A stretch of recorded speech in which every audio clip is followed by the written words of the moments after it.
Hello guys, and welcome back to MS Tech Tutorials. And in today's video I'm going to be showing us how to change the Zenless Zone 0 voice language. So basically how you can get it into like Japanese, for example, of all the characters if you like it like that.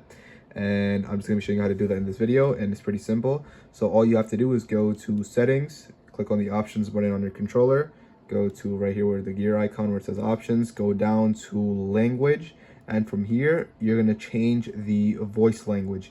Now what this is going to do is every time a character speaks, you can change it to Chinese, Japanese, or Korean. Most likely people are probably going to use Japanese, but whatever, that doesn't really matter. But anyways, yeah, well basically what this is going to do is basically just going to like, you know, change all the characters like dialogue to Japanese. It's not going to like change like the actual words, like for example where it says graphics, like that wouldn't be converted to Japanese. If you want to convert that to like Japanese, whatever, you're gonna have to do it from here. I think this one is Japanese. Actually, I can't really tell. But anyways, yeah. Yeah, but basically that is how you can change the the voice actors, whatever language.